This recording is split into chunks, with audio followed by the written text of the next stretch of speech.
Halo semuanya, bertemu lagi dalam video tutorial seputar WordPress.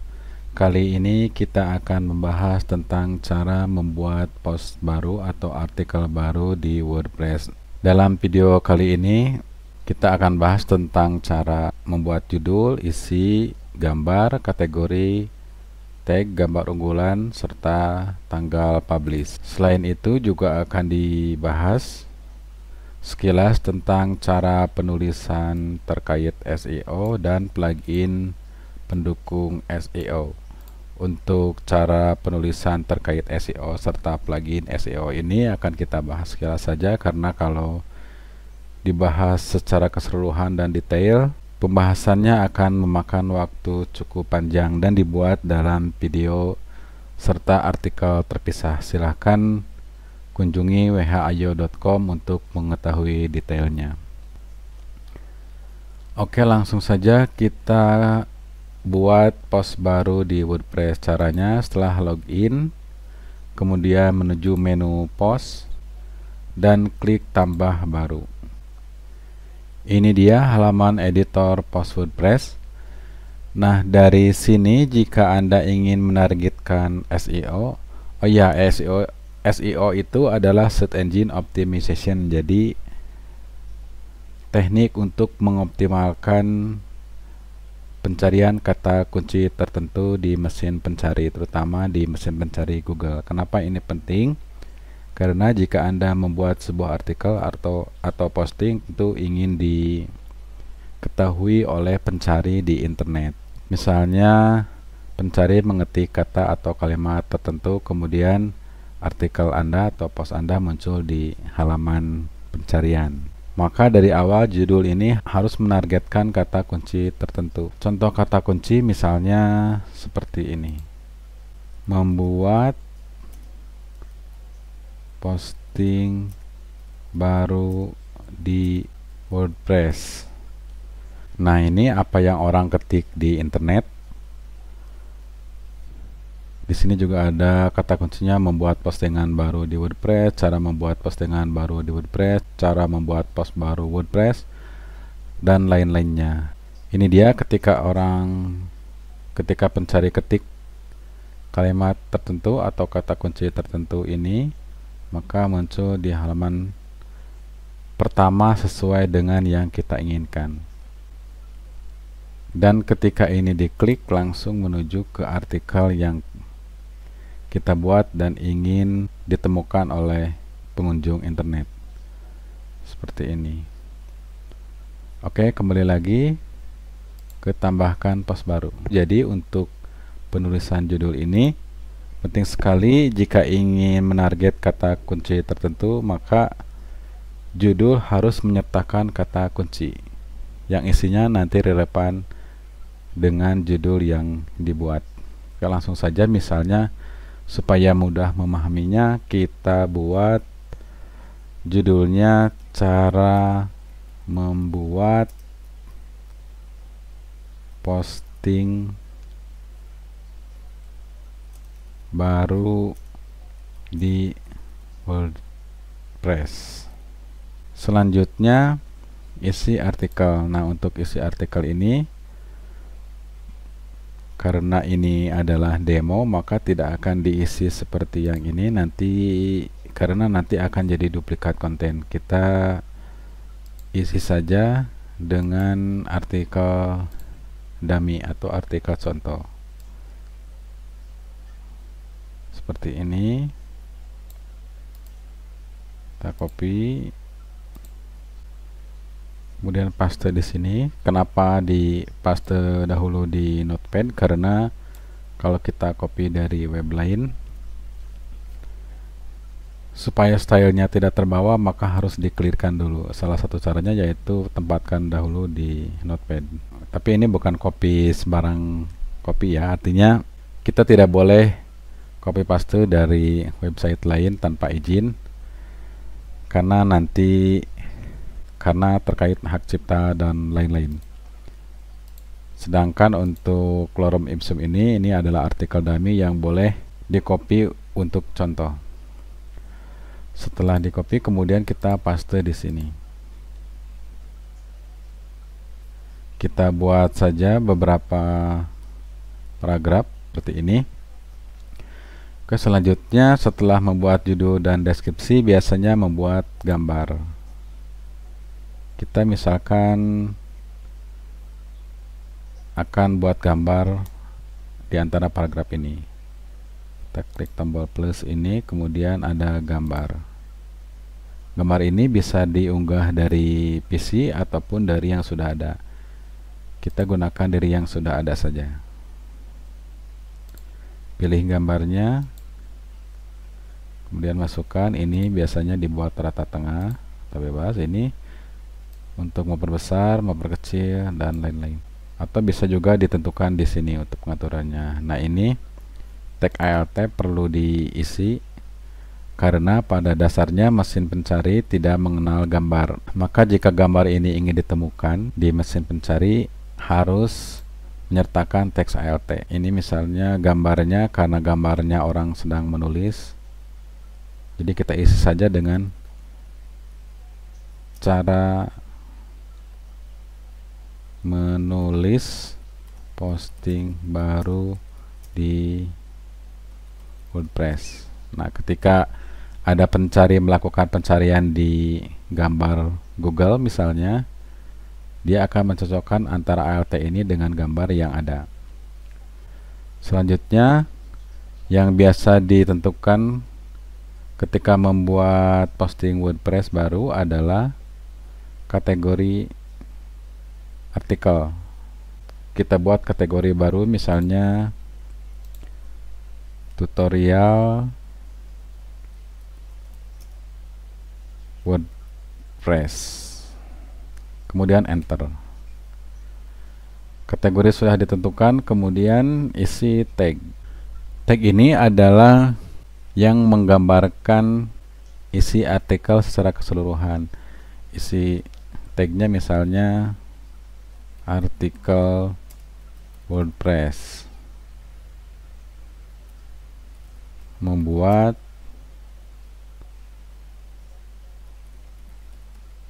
posting, atau membuat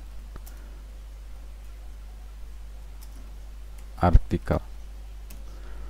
Ini silakan sesuaikan saja dengan isi dari artikel. Selanjutnya, setelah membuat tag baru, biasanya menetapkan gambar unggulan. Gambar unggulannya kita tetapkan, misalkan disamakan saja yang ini. Nah, guna gambar unggulan ini apa? Biasanya untuk ada di home terkait dengan potongan artikel. Contohnya seperti ini. Nah, ini dia. Ini artikel di halaman depan. Di sampingnya ada gambar unggulan. Gambar unggulan ini bisa saja berbeda dengan isi yang ada di dalam artikel. Coba kita lihat. Nah, ini dia. Ini gambar unggulannya, kemudian ini adalah gambar yang ada di dalam isi artikel. Gambar unggulan ini bisa dinonaktifkan. Setelah membuat gambar unggulan, selanjutnya adalah yang perlu diperhatikan tentang visibilitas. Ada public, ada private, ada terlindung sandi. Kalau public, ketika ini diterbitkan langsung bisa dilihat oleh umum. Kalau private berarti hanya dapat dilihat oleh admin dan editor website. Untuk melihat private ini harus login dulu ke area admin. Jika pilih dilindungi kata sandi, berarti ketika link post ini diakses harus memasukkan kata sandi. Kata sandi bisa ditentukan di sini. Oke, ini kita tentukan publik saja. Kemudian setelah itu selanjutnya adalah terbitkan. Ini adalah tanggal atau jadwal penerbitan. Jika ini tidak diatur, jadi akan publish langsung. Jika ingin dijadwal, misalnya tanggal 17, 18 begitu, tanggal setelahnya, atau juga bisa tanggal sebelumnya. Ini ditentukan di sini. Karena kita ingin langsung terbit, maka ini tidak dirubah. Oke, selanjutnya kita cek judul, gambar, deskripsi. Ini juga sudah, kemudian terbitkan. terbitkan. Kita lihat hasilnya di sini. Nah, ini dia artikel baru yang baru saja kita buat. Lihat selengkapnya. Ini dia ada. Gambar unggulannya adalah ini. Kemudian ini adalah gambar di dalam isi artikel. Bawahnya ada tag yang telah tadi kita buat. Nah, sampai di sini sebenarnya membuat posting baru di WordPress sudah selesai. Tapi ada hal penting yang perlu diketahui, yaitu terkait dengan pengoptimalan SEO. Untuk pengoptimalan SEO sebenarnya memang cukup panjang. Hanya saya akan berikan sekilas tips penulisan tentang SEO. Kita kembali lagi ke editor artikel. Di sini, jika Anda ingin benar-benar mengoptimalkan SEO, tentu pertama kontennya tidak seperti ini, tapi konten atau isi artikel yang terkait dengan cara membuat posting baru di WordPress. Nah, untungnya di WordPress itu ada plugin pendukung untuk mengoptimalkan SEO. Banyak sekali plugin pendukung untuk SEO, dan kali ini kita gunakan Yoast SEO. Seperti ini. Untuk cara install plugin silahkan lihat di blog whaio.com. Nah, yang paling terpenting di sini adalah ada prasakata kunci utama. Prasakata kunci utama ini adalah apa yang ingin kita targetkan, atau kata kunci apa yang ingin kita targetkan. Jika kata kuncinya sesuai dengan judul ini, maka ini kita copy dan pindahkan ke sini.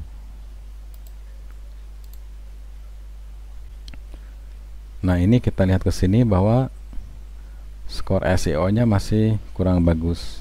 Dua-duanya ada yang oranye dan merah. Kemudian kita ke bawah lagi.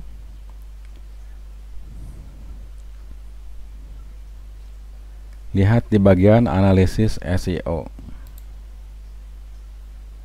Di sini ada beberapa poin.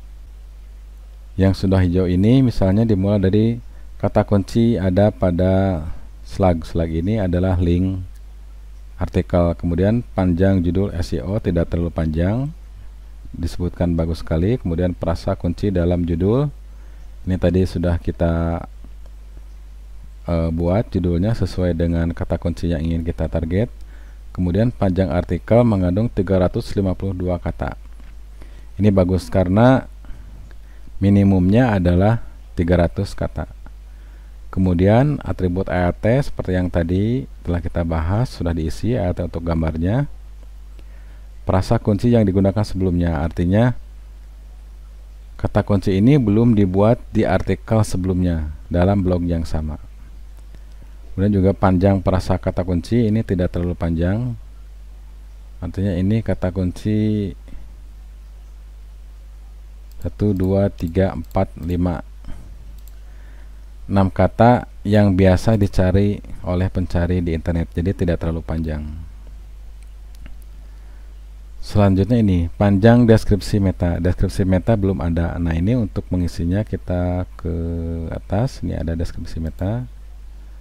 Kita sertakan kata kunci di sini, misalkan cara membuat posting baru di WordPress. Nah, untuk mengisi deskripsi ini harus diingat kira-kira apa yang orang cari, karena sebenarnya dalam semua konten ini sebenarnya harus mengandung apa yang orang kira-kira akan cari. Tetapi tidak semua diisi dengan kata kunci, tapi harus bahasannya nyambung gitu. Misalkan kalau ini cara membuat posting baru di WordPress dengan mudah dan cepat, lengkap, disertai gambar. Ini masih kurang karena masih oranye, berarti ini masih terlalu pendek. Kita isi apa saja hanya karena ini hanya contoh. tahap demi tahap untuk pemula, juga tentang SEO. Ini hanya contoh saja, yang penting ini tidak terlalu panjang. Kalau terlalu panjang dia akan merah. Misalnya kita coba ini perpanjang, dia akan merah. Terlalu pendek juga akan merah. Coba kita lihat lagi yang tadi. Ini deskripsi metanya, panjangnya sudah bagus. Kemudian frasa dalam deskripsi meta ada dimuat dalam deskripsi, bagus. Kemudian panjang frasa kata kunci, ini yang tadi juga ada, bagus. Ini kepadatan frasa kata kunci. Artinya kata kuncinya dilihat dari artikel sepanjang ini kurang, malahan ini belum ada kata kunci di dalam deskripsi. Coba kita isi, misalkan di sini cara membuat posting baru WordPress.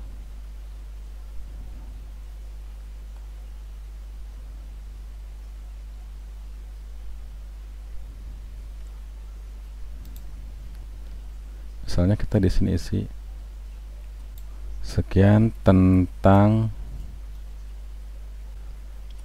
cara membuat posting baru di WordPress. Kita lihat lagi skornya hanya ditemukan 1 kali. Ini harus 2. Biasa saja Anda di sini isi di bagian ini. Misalnya ini hanya contoh bagaimana cara membuat posting baru di WordPress.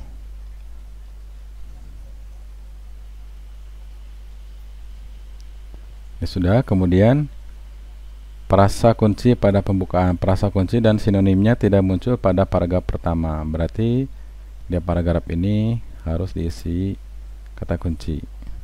Kita paste saja seperti ini, misalnya cara membuat posting baru di WordPress, kemudian detailnya.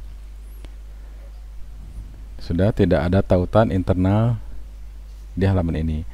Tautan internal ini adalah link yang mengarah ke artikel yang ada di dalam blog. Dan ini harus relevan. Misalkan kalau ini, sekali lagi ini hanya karena contoh, berarti ini kita blog, kemudian kita copy link dan paste di sini. Sekali lagi perlu diingat, ini hanya sekedar contoh, jadi link yang dituju harus sesuai dengan teks atau kata yang akan dilingkan. Kita lihat ini skornya, ini sudah hilang. Skornya ini tautan internal sudah menjadi hijau, berarti bagus. Kemudian link keluar biasanya entah itu referensi atau apa. Kita contohkan, misalnya contoh misalnya lorem ipsum.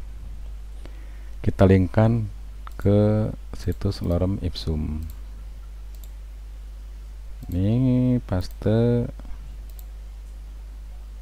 Nah, ini jika ingin ketika dikliknya link keluar itu ingin dibuka di tab baru, ini diaktifkan. Jika ingin di tab yang sama maka tidak perlu diaktifkan. Kemudian enter dan lihat lagi. Nah, ini untuk analisis SEO-nya sudah hijau semua. Jadi ketika ingin menargetkan kata kunci dalam sebuah artikel, cara penulisan terkait SEO-nya, aturan-aturannya adalah seperti ini. Jadi ada beberapa poin-poin dan beberapa faktor yang harus dipenuhi. Tapi selain ini ada lagi, yaitu keterbacaan. Ini masih merah. Ini yang lain-lainnya masih merah. Kenapa masih merah? Karena ini mengikuti ini akan sulit jika isi kontennya berupa konten dummy. Tapi kalau konten asli ini akan mudah kita menyesuaikannya. Selain itu juga di sini ada yang penting, yaitu tentang penulisan heading.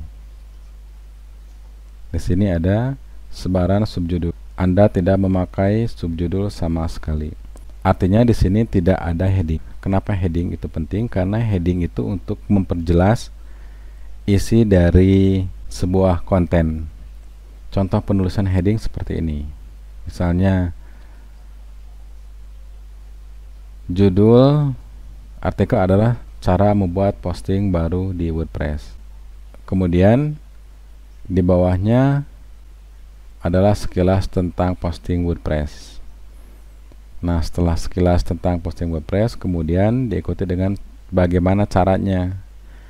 Nah, bagaimana caranya ini sebaiknya dibuat heading atau tajuk. Nah, seperti ini. Ini H2. Kenapa ini penting dibuat? Ini untuk mempertegas mesin pencari. Ada bagian-bagian tertentu yang perlu diperhatikan. Ini headingnya 1. Di sini sudah hilang untuk tajuknya. Untuk sebaran judulnya sudah bagus. Karena artikel ini hanya sekitar 300-an. Jadi headingnya cukup 1. Kalau Anda misalkan menulis 1000 kata, ini headingnya 1 kurang, mungkin harus sekitar 2 atau 3 heading yang membagi-bagi blok-blok bahasan, blok-blok tema menjadi ke dalam beberapa heading. Selain itu juga di dalam heading ini juga ada H2, H3, H4, H5, H6. Biasanya untuk H3 ini untuk memperjelas heading H2. Jadi heading H3 disimpan di dalam heading H2. Dan terus selanjutnya di bawah heading H3 ada heading H4. Kemudian nanti jika ada lagi heading H2, maka diteruskan lagi dengan heading yang lebih kecil di bawahnya. Setelah semua oke, kemudian langsung perbarui. Ini perbarui karena kita tadi sudah publish sebelumnya. Kemudian lihat hasilnya.